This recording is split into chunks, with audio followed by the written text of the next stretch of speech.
Hi friends, welcome to my channel Priya Tarangalu audio stories in Telugu. ఈ channel మీకు నచ్చితే like చేసి, షేర్ చేసి, సబ్స్క్రైబ్ చేయండి. ఇంకా కామెంట్ కూడా ఇవ్వండి. హైప్ చేయండి ఫ్రెండ్స్. మొదలో నీవే ప్రియ పార్ట్ 45. హలో మేడం, నేను రైడ్కి వెళ్దామా అని అడిగాను. వస్తావా, లేదంటే నన్ను వెళ్ళిపోమంటావా అంటూ ఆమెను కదుపుతాడు. తేరుకున్న అన్వి వస్తాను బావా వస్తాను అంటూ ఫాస్ట్గా తల గుండ్రంగా తిప్పేస్తుంది. అన్న నవ్వుకుంటాడు ఆమె ఎక్స్ప్రెషన్కి. వెళ్దాం పదా అంటూ ముందుకు నడుస్తాడు. అర్ణవ్ వెనకాల సంతోషంగా బయలుదేరుతుంది. ఇన్నేళ్ల తన కళ నెరవేరుతుంది అనుకుంటూ. ఇల్లు లాక్ చేసి ఇద్దరు బయటకు వచ్చేసరికి సెక్యూరిటీ అర్ణవ్ ఇంటి నుండి తెప్పించిన బైక్ రెడీగా ఉంచుతారు. దాని మీద ఇద్దరు బయలుదేరతారు. అన్వి ఎక్కి కూర్చోగానే చేయి వేద్దామా వద్దా అనుకుంటూ ఆలోచించి వద్దులే అనుకుంటూ తీసేస్తుంది. ఇదంతా గమనించిన అర్ణవ్ స్టార్ట్ చేసి స్పీడ్ ఒక్కసారిగా పెంచేస్తాడు. భయంతో వెంటనే అర్ణవ్ని కరుచుకుపోతుంది. అర్ణవ్ పెదవులపై అందమైన చిరునవ్వు. తన దూరం జరగకుండా అదే స్పీడ్ మెయింటైన్ చేస్తూ తీసుకువెళ్తాడు.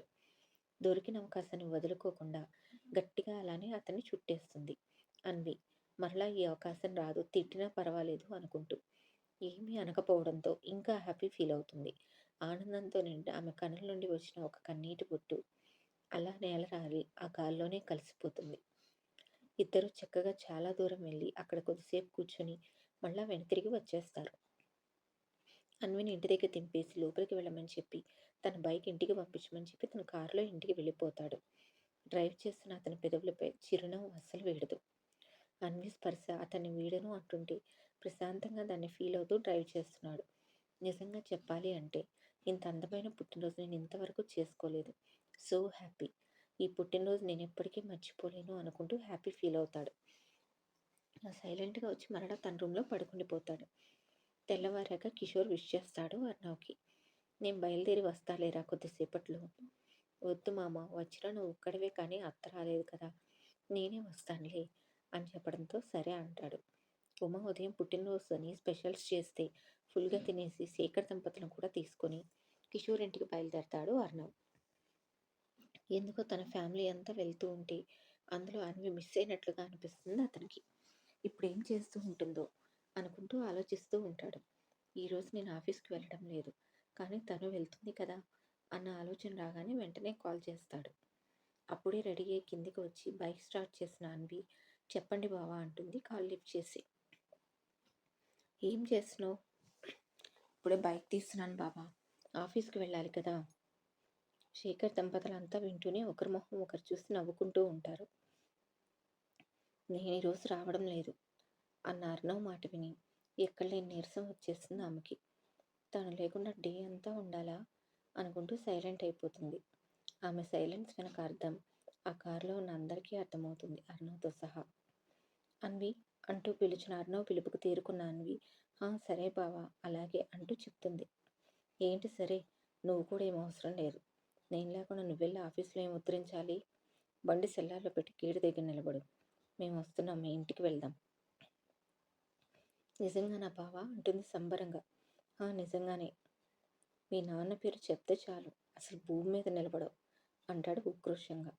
ఆ ఉక్రోషం అన్వికి పెద్దగా అర్థం కాకపోయినా శేఖర్ దంపతులకు అర్థమై ఆశ్చర్యంగా చూస్తారు. విషయం చాలా దూరం వచ్చిందిగా అనుకుంటారు. బావా అంటుంది బొంగుమూతి పెట్టినట్లుగా. ఆమె భావాలు అర్థమై ఏదో అనబోతూ అప్పుడు రియలైజ్ అవుతాడు అర్ణవ్ కారులో తన పేరెంట్స్ కూడా ఉన్నారు అని. క్షణం పాటు కళ్ళు మూసి తెరిచి గాడ్, ఇలా తయారయ్యాను నేను, దీంతో మాట్లాడుతుంటే చుట్టుపక్కల కూడా చూసుకోవడం లేదు నేను అనుకుంటూ సరే మేము వస్తున్నాం అంటూ కాల్ కట్ చేస్తాడు. అన్వి బండి సెలార్లో పార్క్ చేసి గేట్ దగ్గర వెయిట్ చేస్తూ ఉంటుంది. కొద్దిసేపటికి తన ముందుకు వచ్చి ఆగుతుంది అర్ణవ్ కార్. వెంటనే వెనక ఉమ దగ్గర కూర్చొని హాయ్ అత్త అంటూ గట్టిగా ఉమ బుగ్గకు ముద్దు పెడుతుంది అన్వి. మెంటల్ అనుకుంటూ నవ్వుకుంటూ కార్ స్టార్ట్ చేస్తాడు అర్ణవ్. హాయ్ మామా. హాయ్ తల్లి, ఏంటి కొన్ని నెలలుగా మా ఇంటికి రావడం లేదు అంటూ అడుగుతాడు కావాలని. నా ఇంట్లో అడుగు పెట్టవద్దు అని ఒకప్పుడు అర్ణవ్ తన అన్నమాట గుర్తుకు వస్తుంది అన్వికి. అదే క్షణంలో ఆ మాట మిగతా వాళ్ళకు కూడా గుర్తుకు వస్తుంది, అర్ణవ్తో సహా. అదేమీ లేదు మామ, ఆఫీస్ కదా అసలు కుదరడం లేదు అంటూ మాట దాటవేస్తుంది అన్వి. అర్ణవ్కి బాధగా అనిపిస్తుంది. అప్పట్లో అన్విని ఎలా ట్రీట్ చేశాడో గుర్తుకు వచ్చి వెంటనే ఆ ఆలోచన నుండి తేరుకుంటాడు. ఈ రోజు నుండి వస్తుందిలే డాడీ. ఈరోజు మామ ఇంటి నుండి మన ఇంటికి తీసుకువెళ్ళిపోదాము. ఈరోజు అక్కడే ఉంటుందిలే. మీ బెంగ కూడా తీరుతుంది. రేపిద్దరం కలిసి అటునుండి ఆఫీస్కి వెళ్ళిపోతాము అన్న అర్ణవ్ మాటలకి కళ్ళు పెద్దవి చేసి చూస్తూ ఉండిపోతుంది అన్వి. శేఖర్ దంపతులకి చెప్పలేనంత హ్యాపీగా ఉంటుంది కొడుకు మాటలకి. కానీ అది కనపడనీయకుండా మంచి మాట చెప్పావురా అని మాత్రమే అంటారు. గంట తర్వాత అందరూ కిషోర్ ఇంటికి చేరుకుంటారు. శేఖర్ కుటుంబంతో కలిసి వస్తున్న తన చిట్టి తల్లిని చూసి ఆశ్చర్యపోతాడు కిషోర్. అది అన్వి కుటుంబంలా మారిపోతే ఎంత బాగుండును అనుకుంటూ అలానే చూసి వెంటనే తేరుకుంటూ అమ్మా దిష్టి తీసుకురా అంటూ అరుస్తాడు. తన తల్లి దిష్టి తీసుకువస్తుంది. మహేశ్వర్ని పిలుస్తాడు. ఆ మెల్లగా చిరునవ్వుతో నడుచుకుంటూ వస్తుంది. దిష్టి ఎందుకురా అంటాడు నవ్వుతూ శేఖర్. లేదులేరా, మన కుటుంబానికి నిజంగానే దిష్టి తగిలింది. అందుకే ఏవేవో జరిగిపోయాయి. చాలా రోజుల తర్వాత నా చెల్లి కుటుంబం అంతా కలిసి రావడం. ఇక మన కుటుంబం పైన ఏ కన్ను పడకూడదు అంటూ అన్విని కూడా వాళ్ళతో కలిపి ఒకే కుటుంబంలా దిష్టి తీయాలి అని ఉన్నా బాగుండదని నువ్వు లోపలికి రా తల్లి అని అన్వికి చెప్పి వాళ్ళ ముగ్గురికి దిష్టి తీయమని మహేశ్వర్కి చెప్తాడు కిషోర్. తండ్రి మాటలు విని సరే నాన్న అంటూ గడప లోపలికి అడుగు పెట్టబోతున్న అన్వి చేపట్టి వెనక్కి లాగుతాడు అర్ణవ్. ఆ ఫోర్స్గా అన్వి వెళ్ళి అర్ణవ్ని అతక్కపోతుంది. పెద్దవాళ్ళు చిన్నగా నవ్వుకుంటారు. అన్వి కంగారుగా చుట్టూ చూసి అర్ణవ్కు దూరంగా నిలబడి ఏమైంది బావా అంటూ అడుగుతుంది. అన్వి కూడా ఉంటుందిలే మామ, మా అందరికి కలిపే దిష్టి తీయండి. పెద్దవాళ్ళందరూ ఫుల్ హ్యాపీ ఆ మాటలకి. నేనెందుకు బావా అంటుంది కంగారుగా.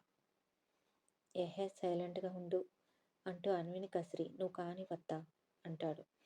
మహేశ్వర్ చిన్నగా నవ్వి తడిదేరిన కళ్ళతో చెప్పలేనంత ఆనందంతో అందరికీ కలిపి దిష్టి తీస్తుంది.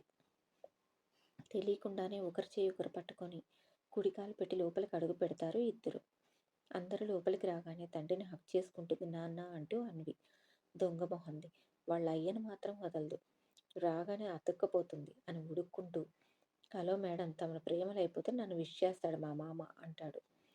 అన్వి బిక్కు మొహం వేసుకొని తండ్రి నుండి దూరం జరుగుతుంది. అర్ణవ్ ఉడుకుమోత్తనం అన్వికి అర్థం కాకపోయినా పెద్దవాళ్ళందరికీ అర్థమవుతుంది. అర్ణవ్ దగ్గరకు వచ్చి మనసారా హక్ చేసుకుని విష్ చేస్తాడు కిషోర్. థ్యాంక్స్ మామ అంటాడు నవ్వుతూ. వరుసగా మిగతా వాళ్ళు కూడా విష్ చేస్తారు. ఇదిగో నీకు నా గిఫ్ట్ అంటూ లేటెస్ట్ మోడల్ కార్ గిఫ్ట్ ఇస్తాడు కిషోర్. ఇప్పుడు ఎందుకు మామ ఇవన్నీ? నాకు మాత్రం ఎవరున్నారా, అన్వి ఇంకా నువ్వు తప్ప. మారు మాట్లాడకుండా తీసుకో అనడంతో ఏమీ మాట్లాడకుండా థ్యాంక్స్ మామ అంటూ హత్తుకుంటాడు అర్ణవ్. తర్వాత అందరూ హాల్లో సెటిల్ అవుతారు. కబుర్లో పడిపోతారు. అంతకుముందు కన్నా చక్కగా మెరుగైన ఆరోగ్యంతో ఇక పర్వాలేదు అనిపించేలా నడుస్తున్న మహేశ్వర్ని చూసి చాలా హ్యాపీగా ఫీల్ అవుతారు. అత్త నీ చేతి వంట తిని చాలా రోజులైంది. నా కోసం ఏముండవు? అన్నీ నీకు ఇష్టమైనవే ఉండాను అర్ణవ్ అంటుంది ఆమె కూడా ప్రేమగా అర్ణవ్ వైపు చూసి. తర్వాత లంచ్ టైంలో తన కోసం వండినవన్నీ చూసి చాలా హ్యాపీ ఫీల్ అవుతాడు అర్ణవ్. అందరం తినడం మొదలు పెడతారు. అన్వి ఎదురుగా ఉంటే తన చేతితో తినాలని అనిపించడం లేదు అర్ణవ్కి. అన్నం కెలుగుతూ అన్వి వైపు చూస్తాడు. అతను ఎందుకు చూశాడో అర్థమైన అన్వి ప్లీజ్ అందరూ ఉన్నారు, ఈ ఒక్కసారికి తిను అన్నట్టుగా కళ్ళతోనే రిక్వెస్ట్ చేస్తుంది. ఇక తప్పక తినడం మొదలు పెడతాడు అర్ణవ్. వాళ్ళ కనసైగలు శేఖర్ దంపతులు ఇంకా కిషోర్ బాగా గమనిస్తారు. అయినా గమనించినట్లే ఉండిపోతారు. చక్కగా తిని మాటలో పడిపోతారు మరలా. అన్వి మాత్రం తండ్రితో కబుర్లు చెప్తూనే ఉంటుంది. ఎవరితో మాట్లాడుతున్నా అర్ణవ్ ఒక చూపు అన్వి మీద వేసే ఉంచుతాడు. అయినా దీనికి మామని చూస్తే ఎన్ని కబుర్లు ఎక్కడి నుండి వస్తాయో అనుకుంటాడు. సాయంత్రం వరకు అలా కిషోర్ కుటుంబంతో స్పెండ్ చేసి తిరుగు ప్రయాణం అవుతారు అన్వితో సహా.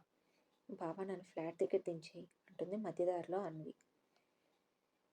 నిన్నెక్కడ దించాలో నాకు తెలుసు, నువ్వు సైలెంట్గా ఉండు. అత్త ఇది అన్యాయం, ప్రతిదానికి నా మీద జులుం చూపిస్తున్నాడు మీ అబ్బాయి. నేను దీన్ని ఖండిస్తున్నాను అధ్యక్ష. ఏంటి నోరు లెగుస్తుంది? అబ్బే ఏం లేదు బావా అంటూ క్యూట్ పప్పిలాగా సైలెంట్ అయిపోతుంది అన్వి. అదంతా చూసి శేఖర్ దంపతులు మనసులో నవ్వుకుంటారు. ఉమ మాత్రం కొడుకు అంత చనివిగా అన్విని ఏంటి అనడంతో షాక్ అవుతుంది. చూస్తుండగానే కొద్దిసేపటి కారు వచ్చి అర్ణవ్ ఇంటి ముందు ఆగుతుంది. దిగి తప్పక వాళ్ళతో పాటుగా ముందుకు నడుస్తుంది అన్వి. అందరూ లోపలికి నడుస్తుంటే గుమ్మం దాకా వచ్చిన అన్వి అక్కడే నిలబడిపోతుంది. ఒకప్పుడు అర్ణవ్ మాటలు గుర్తుకు వస్తుంటే బొమ్మల గుమ్మంలోనే నిలబడి ఉంటుంది. గుమ్మం దాటి 2 అడుగులు ముందుకు వేసిన అర్ణవ్ వెనక్కి తిరిగి చూస్తాడు. అన్వి అలానే నిలబడి ఉండటంతో ఆమె ఎందుకు అలా నిలబడి ఉందో అర్థమవుతుంది అతనికి. బాగా బాధ పెట్టానని గిల్టీగా ఫీల్ అవుతాడు. వెంటనే వెనక్కి వెళ్ళి చేయి పట్టి ఆమెను లోపలికి తీసుకువస్తాడు. తను చేయి పట్టి తీసుకువెళ్తున్న అర్ణవ్ వైపు చూస్తూ అతను వెనకనే నడుస్తుంది అన్వి. లోపలికి వచ్చాక అన్వి చేతిని వదిలి కాఫీ తీసుకురా అన్వి అని చెప్పి పైకి వెళ్ళిపోతాడు. అన్వి ఇబ్బందిగా శ్రీకర్ దంపతుల వైపు చూస్తుంది. ఈ ఇల్లు నీకేమైనా కొత్త ఏమిటి?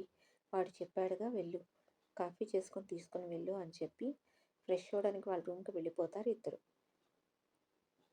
అమ్మయ్య అనుకుంటూ హ్యాపీగా కిచెన్లోకి వెళ్ళిపోతుంది అన్వి. ఫ్రెష్ అవ్వడానికి బట్టలు తీసుకుంటూ ఏమిటి మన అన్నంలో చాలా మార్పు వచ్చింది కదా, అన్వితో చాలా క్లోజ్గా ఉంటున్నాడు కదా అంటూ అడుగుతుంది శేఖర్ని. నేను చెప్పింది కూడా అదే. అతి తొందరలోనే మన ఇంట్లో మరలా పెళ్లి బాజాలు మోగుతాయి అంటాడు శేఖర్ నవ్వుతూ. వాడు హ్యాపీగా ఉంటే అంతే చాలు అంటూ ఫ్రెష్ అవ్వడానికి వెళ్ళిపోతుంది ఉమ.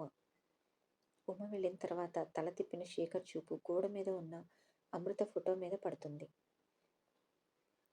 నీ ఆఖరి కోరిక నెరవేరే టైం వచ్చింది తల్లి అనుకుంటాడు అమృత ఫోటోని చూస్తూ. ఈ స్టోరీ మీకు నచ్చితే తప్పకుండా సబ్స్క్రైబ్ చేయండి ఫ్రెండ్స్.